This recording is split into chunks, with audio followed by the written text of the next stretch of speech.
गुरु प्यारी परम सत्कार योग सात संगत जी, राधा स्वामी जी। गुरु प्यारी सात संगत जी, आज का यह सत्संग जो हम सुनने जा रहे हैं बड़ा ही रूहानियत से भरा हुआ सत्संग है। आज के इस सत्संग में संत कबीर जी की वाणी ली गई है और आज के सत्संग के वचन है, काल छिछाना है खड़ा जग प्यारे मीत, हरि सने ही बाहिरा क्यों सो बै निश्चिंत। आज के सत्संग में संत कबीर जी मौत का हाल बयान कर रहे हैं। संत कबीर कहते हैं कि ऐ प्यारे, मृत्यु रूपी बाज तुम पर झपटने को खड़ा है। कहते हैं, ऐ प्यारे मित्रों जागो, तुम क्यों सोए हुए हो। परमात्मा की भक्ति बिना तुम निश्चिंत मत सोवो, क्योंकि मृत्यु जीव को ग्रास लेता है, खा जाता है। यह बात मैंने समझा कर कही है। कबीर कहते हैं कि अब मैं क्या करूं, कोई भी मेरी बात पर विश्वास नहीं करता। कबीर कहते हैं कि प्रभु से प्रेम करो, अपने चित्त में कूड़ा कचरा मत भरो, क्योंकि अगर चित्त में कूड़ा कचरा भरा रहेगा तो ध्यान मालिक में कैसे लगेगा। सो गुरु प्यारी सत्कार योग सात संगत जी, आज संत कबीर हमें अपने असल यानी परमात्मा की तरफ जगा रहे हैं। अगर जागना चाहते हो तो सत्संग को बिल्कुल भी मिस मत करना। आज के सत्संग वीडियो में आगे बढ़ने से पहले सभी से हर बार विनती की जाती है कि सत्संग को ध्यान पूर्वक सुनेंगे जी। और एक छोटी सी विनती आप सभी से और की जाती है कि चैनल को सब्सक्राइब करके बेल नोटिफिकेशन को ऑल पर ज़रूर प्रेस कर दीजिएगा, ताकि आगे आने वाले सभी सत्संग वीडियो आप जी तक सबसे पहले पहुंच सके और आप जी सत्संग का पूरा लाभ उठा सके। तो आओ अपने अपने संत सदगुरु को याद करके आज के इस सत्संग वीडियो में आगे बढ़ते हैं। आज के इस सत्संग को विनती है कि ध्यान पूर्वक श्रवण कीजिए। गुरु प्यारी सत्कार योग सात संगत जी, संत कबीर जी कहते हैं कि प्यारे, तुम कहते हो कि जब तुम भजन सिमरन पर बैठते हो तो मौत का डर सताता है। क्या बाकी समय मौत का डर नहीं सताता? जब कहीं जाते हो हवाई जहाज से, ट्रेन से, बस से घूमने को जाते हो तो क्या मौत का डर नहीं सताता? कहते हो कि जब भजन सिमरन पर बैठते हैं तो मौत का डर सताता है। ऐ प्यारे, तुम मूर्ख किसे बना रहे हो अपने आप को? तुमने क्या सोच रखा है कि क्या मौत तुम्हें कभी नहीं आएगी? चाहे लाख कोशिश कर लो, मौत से तुम बच नहीं सकते। कहते हैं कि भजन सिमरन तो मालिक से मिलने के लिए करते हैं, फिर मौत का डर कैसा? देखो, जीवन अभी है और अभी नहीं, एक क्षण का खेल है। जीवन पर तो मौत की तलवार कच्चे धागे में लटकी है, कब टूट पड़ेगी कोई नहीं कह सकता। अब टूटे तब टूटे, इसीलिए समझदार वे ही है जो जीवन में उसको पाले जो शाश्वत है। ना समझ वे हैं जो जीवन में उसको इकट्ठा करे जो क्षण भंगूर है। जीवन क्षण भंगूर है, उसे क्षण भंगूर की ही सेवा में लगा दोगे, जीवन भी जाएगा और जो इकट्ठा किया है वह भी जाएगा। कुछ कमाई हाथ ना लगेगी। यह जो छोटा सा जीवन है, इसे शाश्वत की खोज में लगा दो, जीवन तो जाएगा ही फिर भी जाएगा। शाश्वत खोजो कि क्षण भंगूर जीवन को जानना है।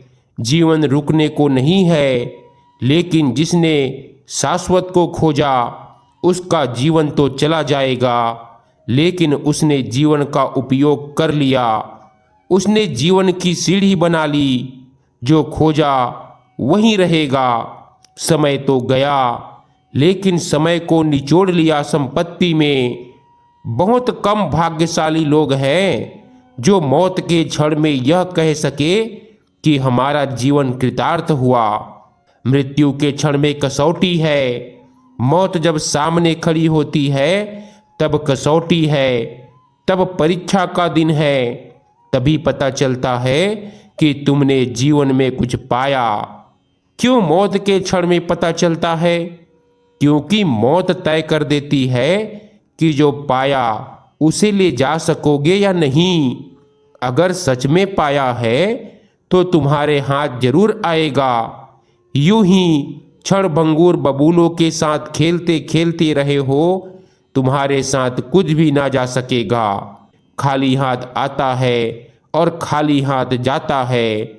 जन्म से खाली हाथ हम आए थे, यह तो ठीक है, लेकिन मरते वक्त भी खाली हाथ जाए तो सारे जीवन का अर्थ क्या हुआ?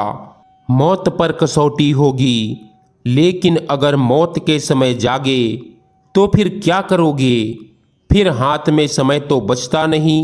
इसीलिए तो पलटू जी ने कहा है, अजहूँ चेत गवार।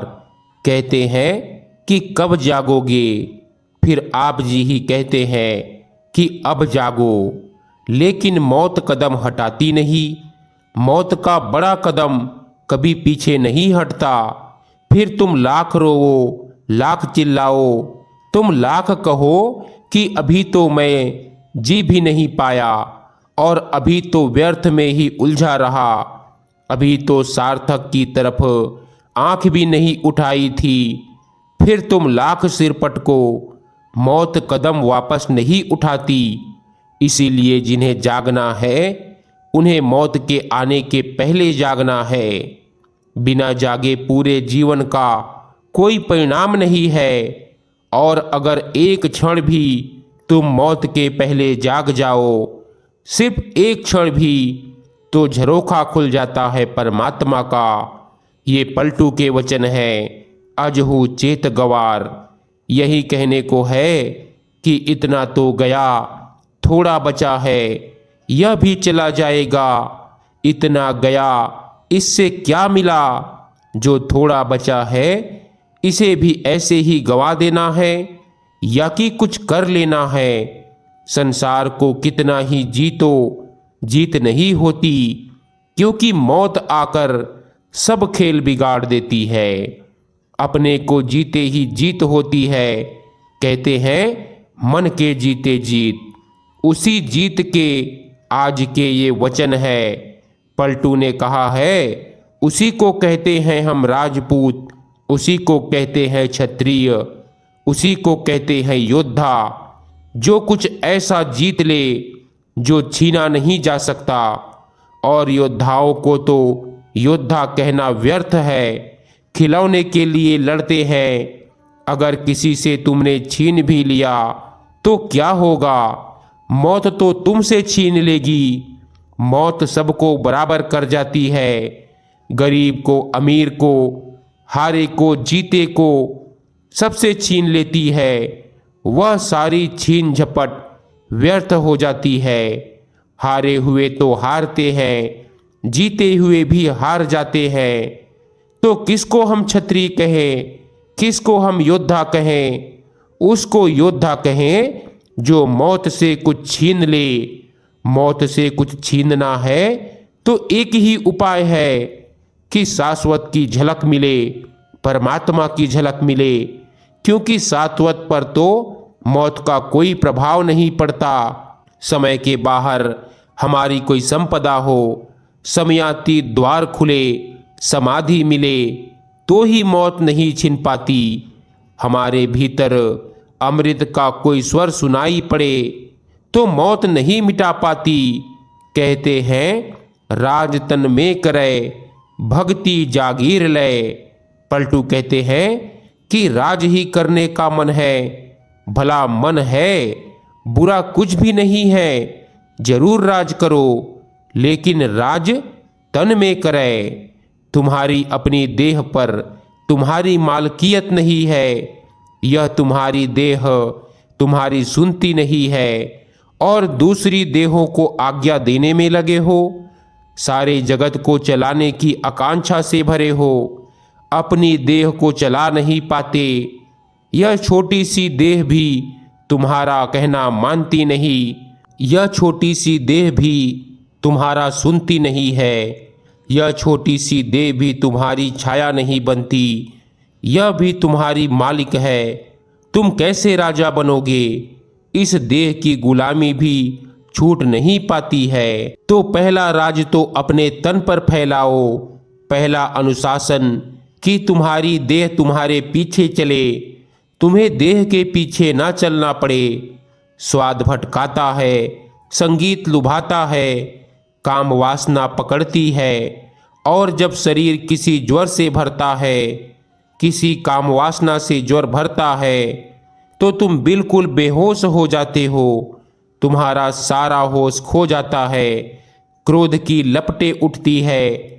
जब तुम ऐसे काम कर लेते हो जो तुम कभी भी होश में होते तो ना करते, पीछे पछताते हो। मगर पीछे पछताते हो, पीछे पछताने से क्या होगा? अब पछताए होत क्या जब चिड़िया चुग गई खेत। पीछे तो सभी पछताते हैं, पीछे तो नासमझ से नासमझ भी पछताते हैं। समझदार वही है जो उसी क्षण में जाग जाए जब क्रोध उठा है, उसी क्षण में होश को संभाल ले। उसी होश से मालकियत पैदा होती है। मालकियत का मतलब तुम समझ लेना, मालकियत का मतलब जबरदस्ती नहीं है। शरीर को कोड़े मारकर और शरीर को भूखा रखकर उपवास करवाकर अगर तुम मालिक बन गए तो वह मालकियत नहीं है, वह झूठी मालकियत है। शरीर स्वस्थ चाहिए, शक्तिशाली चाहिए, ऊर्जा से भरा हुआ चाहिए, फिर भी मालकियत चाहिए। तो दुनिया में दो तरह की मालकियत होती है।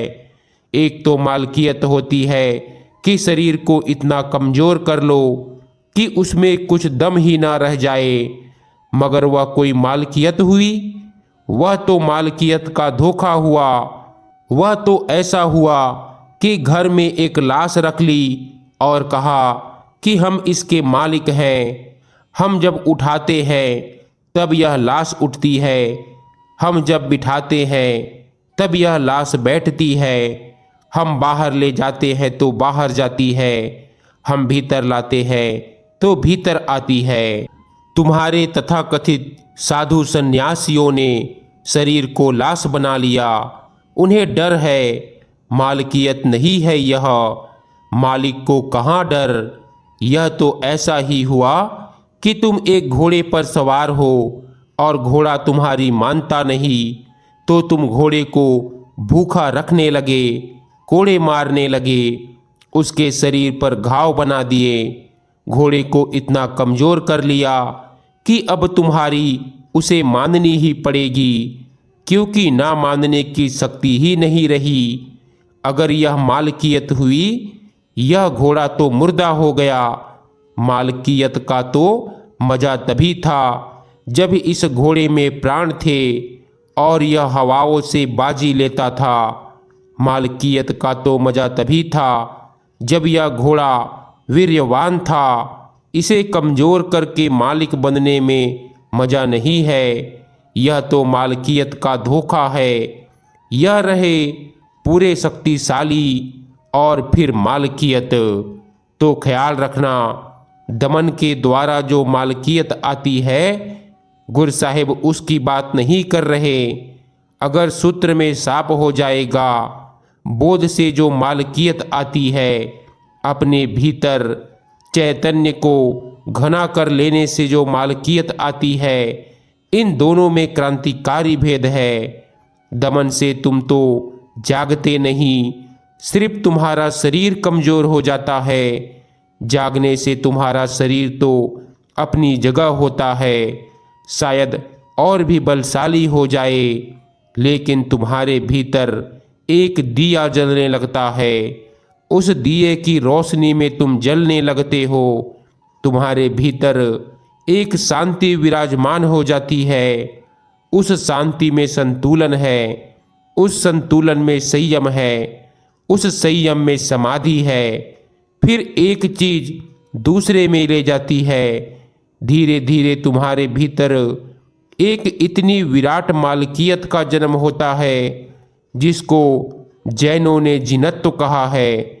तुम जिन हो जाते हो, विजेता हो जाते हो, और शरीर को मारना भी नहीं पड़ता, शरीर को काटना भी नहीं पड़ता, शरीर के साथ लड़ना ही नहीं पड़ता, और जीत हो जाती है। जीत तो वही कुशल है कि लड़ना ना पड़े और हो जाए। बड़े मजे की बात है। कहते हैं भक्ति की जागीर मिल जाए।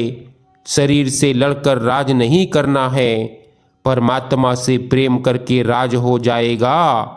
शरीर की तरफ ध्यान ही मत देना। जैसे ही आंख परमात्मा की तरफ उठती है, शरीर अनुगामी हो जाता है। शरीर को अनुगामी बनाना नहीं पड़ता। जिसने परमात्मा को बुला लिया, जिसने थोड़ा सा संबंध प्रभु से जोड़ लिया, वह अचानक पाता है कि शरीर में जो उद्यम वासनाएं थी वे अपने आप शांत हो गई। क्यों? क्योंकि जिसके जीवन में परमात्मा का प्रेम बरसने लगे, वह फिर किसी और प्रेम की आकांक्षा नहीं करता। और जिसके जीवन में परमात्मा की संपत्ति आ जाए, फिर और धन की आकांक्षा नहीं करता। और जिसको परमात्मा मिल जाए, उसको कैसा क्रोध, कैसा लोभ, कैसा मोह। ये सारे उपद्रव तो उस अंधेरी रात के थे जब परमात्मा की रोशनी ना थी। इसीलिए सरल से शब्द है पर बड़े गहरे हैं।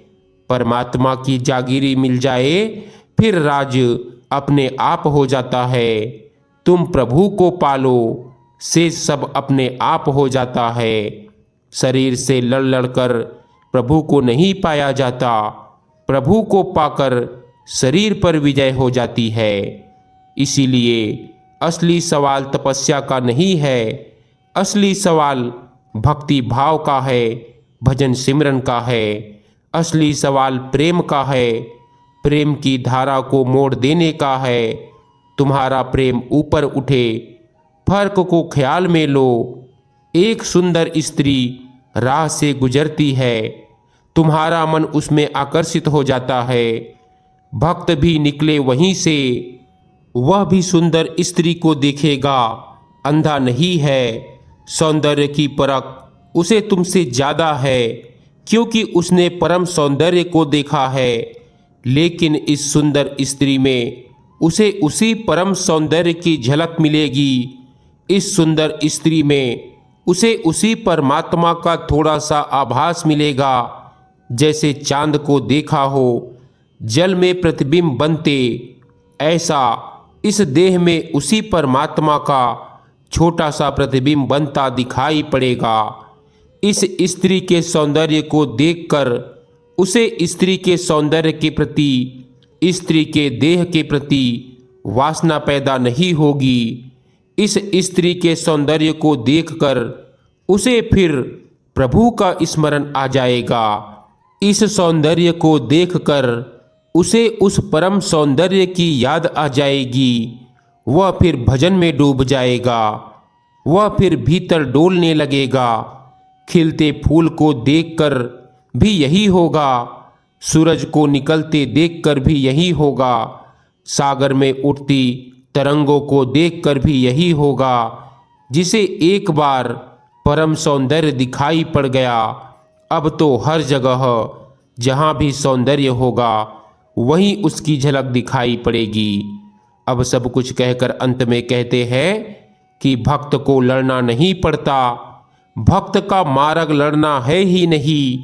भक्त का मार्ग बड़ा कलात्मक है, बिना लड़े जीत लेता है।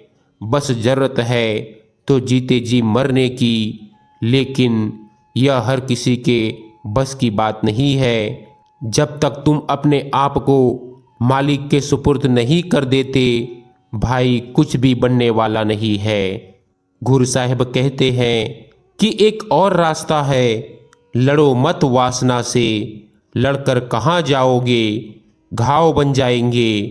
कुछ और बड़ी वासना को जगा लो, परमात्मा की वासना। किसी और बड़े प्रेम से थोड़े भर जाओ, थोड़ी आंख ऊपर उठाओ। इस सौंदर्य में भी इसीलिए रस है कि इस सौंदर्य में क्षण भर को परमात्मा के सौंदर्य की थोड़ी सी छाया पड़ी है। तुम छाया से ग्रसित हो जाते हो क्योंकि मूल को नहीं देखा है तुमने। तुम तस्वीर से जकड़ जाते हो क्योंकि जिसकी तस्वीर है उसको तुमने नहीं देखा। उसको देख लो, मिल गई जागीर। फिर लड़ना नहीं पड़ता, फिर जबरदस्ती नहीं करनी पड़ती। फिर एक मालकियत आ जाती है जो बड़ी सहज है। कहते हैं बोध को जगाना है, ज्ञान को उठाना है। वही असली राजपूत है, वही असली क्षत्रिय है। एक ही उपाय है, जागरण, अवेयरनेस, बोध, सुरती। होश को संभाले। इधर होश संभलता जाता है, उधर शरीर पर मालकियत आती जाती है। और जिस दिन अपने शरीर पर मालकियत आ जाती है, जिस दिन होश पूरा हो जाता है, उस दिन जीवन में बड़े सौभाग्य का मंगल क्षण आता है। उस दिन जीवन में बड़े मंगल वाद्य बजते हैं। और ऐसा व्यक्ति जिसने बोध के द्वारा अपने शरीर पर कब्जा कर लिया है, उसके जीवन में बड़ी और घटनाएं चुपचाप घट जाती है।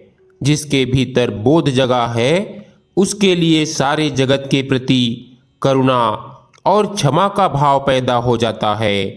होता ही है, यह उसका अनुसंग है। जिसके भीतर वासना है, कामना है, उसका अनुसंग है क्रोध। कामी क्रोधी होगा ही। यह असंभव है कि कोई कामी हो और क्रोधी ना हो। काम के साथ साथ क्रोध आता है। क्रोध काम की म्यान है। काम अगर तलवार है तो क्रोध उसकी म्यान है। काम की छाया है क्रोध। तुमने भी देखा, तुम क्रोध से कब भरते हो? तुम क्रोध से तभी भरते हो जब तुम्हारे काम में कोई बाधा डाल देता है। तुम एक स्त्री के पीछे दीवाने हो और कोई दूसरा आदमी दखल अंदाजी कर देता है। तुम एक ज़मीन खरीदना चाहते थे, कोई दूसरा आदमी ज़्यादा दाम लगा देता है। तुम चुनाव लड़ने निकले थे, कोई दूसरा आदमी खड़ा हो जाता है और तुम्हारे वोटों को खींचने लगता है। तो क्रोध उठता है। जहाँ तुम्हारी कामना में कोई अड़ंगा डालता है, वहाँ क्रोध उठता है। और कामना में अड़ंगा तो डाला ही जाएगा, क्योंकि इतने कामी हैं। सारा जगत कामियों से भरा हुआ है। तुम अकेले थोड़ी ही कामी हो। तो काम में तो संघर्ष होगा ही, स्पर्धा होगी। काम में तो एक दूसरे का गला घोंट प्रतियोगिता होगी। तो काम होगा, क्रोध होगा। इससे ठीक उल्टी दशा बनती है। जैसे ही भीतर काम गया, प्रार्थना आई, भक्ति की जागीर आई। वैसे ही भक्ति की जागीर के साथ क्षमा आती है। क्षमा यानी क्रोध के विपरीत दशा। जब तुम्हारी कोई कामना ही बाहर के जगत में ना रही, तुम्हें यहाँ कुछ ऐसा नहीं है जिसको पाना ही है, फिर क्या झगड़ा, फिर किस पर क्रोध, फिर क्षमा सहज हो जाती है। गुरु प्यारी सत्कार योग साथ संगत जी, आज का हमारा सत्संग यहीं समाप्त होता है।